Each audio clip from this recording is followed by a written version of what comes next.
देखिए, एक क्वेश्चन है 20 नंबर ऋषि वर्मा का। अच्छा क्वेश्चन है। देखिए, तो क्वेश्चन में क्या है, मेन तो है कि क्वेश्चन लिखना पड़ता है ना। देखिए क्वेश्चन में क्या है, कहता है कि बॉल ऑफ मास 50 ग्राम है। ठीक है, ये बॉल ऑफ मास मास दिया हुआ है 0 मतलब 50 ग्राम। तो इसको केजी में बदल दीजिए। तो केजी में बदल दीजिएगा तो 1000 से डिवाइड दीजिएगा तो इतना केजी आ जाएगा। काम खत्म हो गया। अब कहता है एट ए स्पीड 2 मीटर पर सेकंड है। स्पीड जो है 2 मीटर पर सेकंड है। स्ट्राइक कर रहा है a plane surface at angle 45 degree पर स्ट्राइक कर रहा है। ऐसे भी बना सकते हैं, ऐसा नहीं है कि ऐसे बना दी, तो ऐसे भी बना सकते हैं। ठीक है, स्ट्राइक कर रहा है 45 डिग्री पर, माने एंगल ऑफ इंसिडेंट जो है 45 है। The ball is reflected by the plane at equal angle of reflection with the same speed. माने बॉल जो रिफ्लेक्टेड होता है, जितना स्पीड था वो उतने ही स्पीड से an equal angle of inclination है, मतलब एंगल 45 डिग्री पर ही लौटता है। समझिए। तो कहता है कि find the magnitude change in momentum. तो चेंज इन मोमेंटम निकालना है। Find the magnitude change in momentum. और दूसरा क्या निकालना है, बी क्वेश्चन है कि change in magnitude of momentum of ball निकालना है। पहला magnitude change in momentum of ball और फिर change in magnitude of the momentum of ball. तो देखिए, अब हमको निकालना है। तो देखिए, ये सब बनाने के पहले हम फिर आज आ गए पिछले टॉपिक वेक्टर पर। देखिए, यही चीज है, मास दिया हुआ है। तो मास दिया हुआ है तो ये आ रहा है। तो सोचिए कि आ रहा है तो इसकी वेलोसिटी कुछ होगा। तो वेलोसिटी मान लीजिए, इसको v1 मान लीजिए। तो वेलोसिटी कितना है, तो 2 मीटर पर सेकंड है। लेकिन एंगल भी दिया हुआ है, मान लो एंगल 45 डिग्री है। तो 45 डिग्री पर आ रहा है। तो हम आपको बताएं, देखिए आपको हम बताएं कि बोले कि वेक्टर का नॉलेज होना चाहिए। अब 45 डिग्री पर है तो इसको रिजॉल्व कर देंगे। तो देखिए आ रहा है। तो कोई भी चीज हम बताए थे कि आपको फिर से हम बार बार बता रहे हैं कि अगर कोई फोर्स है, वेलोसिटी है, कुछ भी है, तो इसको रिजॉल्व करते हैं। जिधर एंगल रहेगा 45 डिग्री तक, इधर 45 डिग्री कॉस, इधर 90 डिग्री। अब रही कि ये आ रहा है बॉल इधर से, तो हम जो स्टडी करेंगे, देखिए इसमें बच्चे लोग गलती बहुत करते हैं। बच्चे ही नहीं गलती करते हैं, बहुत लोग बड़े बड़े गलती कर देते हैं। अगर कॉन्सेप्ट नहीं है तब सब व्यर्थ हो जाएगा। तो देखिए, अभी बॉल यहाँ आ रहा है, तो बॉल यहाँ आ रहा है, समझे। और बॉल आने के बाद क्वेश्चन में हमको कह रहा है कि angle of incident 45 degree, ball is reflected back. Reflect back भी हो रहा है, तो रिफ्लेक्ट बैक हो रहा है तो कहीं पर पॉइंट एक, जैसे यहां से आ रहा है, ठीक है, तो इधर आ रहा है, मान लीजिए ये आ रहा है, ये आ गया, ठीक है, इधर आ गया, समझे। और आने के बाद कहीं पर ये फिर रिफ्लेक्ट कर जाएगा। तो आप देखिए, कोई भी चीज, एक क्या होता है, एक अगर मान लीजिए यहां से रिफ्लेक्ट किया तो इस क्वाड्रेंट में चला गया, तो क्या होगा, एक्स कोऑर्डिनेट पॉजिटिव और वाई कोऑर्डिनेट निगेटिव। तो मेरा वेलोसिटी को रिजॉल्व करोगे तो क्या लिखोगे भाई वेलोसिटी को, तो देखो 2 cos 45 डिग्री आई लेकिन जब इधर से रिफ्लेक्ट करेगा तो इसका पाई कोऑर्डिनेट क्या होगा? देखिए अब पाई कोऑर्डिनेट इसका क्या होगा? तो देखिए एक्स कोऑर्डिनेट हो गया एक्स एक्सिस की ओर मान लो, तो वाई कोऑर्डिनेट इसका हो जाएगा माइनस में, तो क्या करोगे 2 sin 45 डिग्री जे कर दिए, ये V1 हो गया, वेलोसिटी आ रहा था। यह पर गलती होता है बच्चा से, सुन लीजिए। अब रही सवाल कि कहीं ये फिर रिफ्लेक्ट किया मैंने लौटा, तो कहता है क्वेश्चन क्या कि उसी एंगल से जाएगा, उसी एंगल से जाएगा, स्पीड भी वही है, तो जो वेलोसिटी इसका क्या हो जाएगा भाई? तो देखिए आई जो इसका एक्स कोऑर्डिनेट रहेगा वो वही रहेगा 2 cos 45 डिग्री आई, ठीक है होगा। अब देखो यहां पर क्या होगा कि ई क्या हो जाएगा, इस में लौटेगा तो क्या हो जाएगा बताइए, ये हो जाएगा माइनस, क्योंकि लौट रहा है डायरेक्शन, तो इसका क्या हो जाएगा, इसका वाई कोऑर्डिनेट इसका वही रह जाएगा। क्यों? तो देखिए आप देख के देखिए कि मेरा वेलोसिटी इसमें आया तो एक्स कोऑर्डिनेट क्या मैंने लिखा 2 cos 45 डिग्री, वाई कोऑर्डिनेट इतना आया। अब रही सवाल कि ये लौट रहा है, तो लौट रहा है तो क्या है कि पहले बता रहा है कि लौट रहा है, मैंने क्वेश्चन में बोल रहा है कि लौट रहा है, तो लौट रहा है तो क्या होगा, इसका डायरेक्शन चेंज हो जाएगा, इसका डायरेक्शन चेंज हो गया तो माइनस कर दिए। अब हमको निकालना है चेंज इन मोमेंटम। पहले ही हमको ये भी कह रहा है कि calculate the magnitude of change in momentum, तो मोमेंटम कैलकुलेट करने के लिए क्या फार्मूला होता है भाई? तो चेंज इन मोमेंटम निकालना है, तो देखिए हम लोग क्या लिखेंगे, चेंज इन मोमेंटम। तो क्या होता है, पहला हो गया mv1, m तो सब सेम है, mv1 माइनस ये उलट जाएगा तो mv2 हो जाएगा, तो क्या हो जाएगा बताइए, माइनस माइनस क्या हो गया mv1 प्लस mv2, mv1 कितना है तो m से मल्टीप्लाई करोगे तो m कितना है 0.05, v1 कितना है तो देखो 2 cos 45 degree I minus 2 sin 45 degree J plus इसको करोगे तो ये क्या हो जाएगा, प्लस हो जाएगा माइनस, जैसे बीच में माइनस करोगे, देखो पहले कर दो भाई, आप लोग को दिक्कत होगा तो ऐसे कर लीजिए, क्या हो गया minus 2 cos 45 degree I minus 2 sin 45 degree J.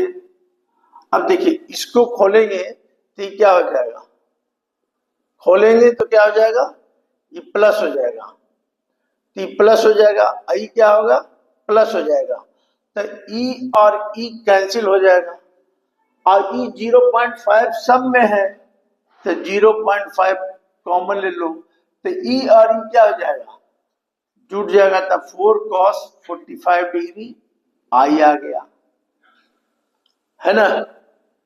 अब देखिए ई आ गया मेरा चेंज इन मोमेंटम, अब देखिए चेंज इन मोमेंटम आ गया तो इसकी वैल्यू कितना होगा भाई, तो देखिए 0.05 इंटू 4 cos 45 डिग्री क्या होता है √2, ठीक है, तो कितना आ गया, पॉइंट हटा दो तो कट गया 20, ई कट गया 5, तो कितना हो गया 1/5 √2 आई। एक काम करो √2 पर भी कर दो 5 √2 इंटू √2 कर दो, तो कितना हो जाएगा, √2 इंटू √2 कितना हो जाएगा, √2/10। √2 का वैल्यू होता है 1.414/10, तो पॉइंट इधर चलाएगा तो 0.1414 आ जाएगा, इतना आ जाएगा। तो मैग्नीट्यूड निकल गया, इसका मैग्नीट्यूड इसका निकल गया, समझे। तो ऐसे बना दीजिए। अब रही सवाल, उसमें बी पार्ट में कह रहा है क्या, कि बी पार्ट में क्वेश्चन में है क्या, कि कहता है कि change in magnitude of momentum of ball. तो कोई भी मोमेंट चेंज इन तो चेंज क्या होगा भाई, एक मान लो मोमेंटम P1 है और एक P2 है, तो चेंज क्या हो जाएगा, तो P1 minus P2 equal to क्या हो जाएगा, 0, क्योंकि सब कुछ सेम है। देखिए मास भी सेम है, वेलोसिटी भी सेम है, तो क्या हो जाएगा, हमारा मोमेंटम क्या होता है, mv है, तो सब कुछ सेम है, तो क्या होगा, चेंज मोमेंटम 0 हो जाएगा। तो ये आपका प्रॉब्लम हो गया। अब इसी में एक प्रॉब्लम और है, देखिए एक अच्छा प्रॉब्लम ये भी है, तो ये सब चीज आप ध्यान दीजिए। देखिए एक प्रॉब्लम है क्या, कि देखिए थोड़ा सा समझने वाला है, आपको हम बता देते हैं। देखिए एक क्वेश्चन है क्या, कहता है 2 पार्टिकल ऑफ मास, देखिए 2 particle of mass m1 m2 separated by distance d, m1 है m2 है, सेपरेटेड बाय डिस्टेंस d है। और क्या है, देखिए क्वेश्चन में कह रहा है सेपरेटेड बाय डिस्टेंस d और एट रेस्ट, और एट रेस्ट, और एट रेस्ट इनिशियली, माने शुरू में, रेस्ट में, क्वेश्चन में है। देखिए क्वेश्चन है इसमें, इसलिए if they move towards each other, अगर if they move towards each other, एक ई मूव कर रहा है ईच अदर, क्वेश्चन में है, सुन लीजिए, if they move towards each other under the mutual interactions, under the mutual interaction, चाहे इलेक्ट्रिक चार्ज हो, इलेक्ट्रिक फोर्स हो, ग्रेविटेशनल फोर्स हो, या इलास्टिक हो, कुछ भी हो, मतलब कहता है क्या, कि moves towards each other under the actions of mutual interaction है, कारण कुछ भी हो, क्वेश्चन में दिया हुआ है। वेयर दे विल दे मीट, कहाँ ये मिलेगा, वेयर दे विल मीट, यहां लिखा हुआ है वेयर दे विल मीट। अब देखिए वेयर दे विल मीट, ये क्वेश्चन है, इतना क्वेश्चन है। तो इनिशियली जब रेस्ट में है, तो आप सोचिए कि सेंटर ऑफ जब इनिशियली रेस्ट में है, तो देखिए हम बताएं VCM क्या होगा भाई, mv1, अभी हम सबसे पहले ही बताए थे, mv2 by m1 plus m2, initially rest में है तो ये क्या हो गया 0, mv1 by mv2 by m1 plus m2, क्यों, इनिशियली एट रेस्ट है, एट रेस्ट है, रेस्ट में है, इतना हो गया। अच्छा, they are separated by distance d है ना। अब आप बताइए कि जब इतना आपका तो e कर देंगे तो क्या हो जाएगा 0, mv1 प्लस mv2, हमको पोजीशन निकालना है।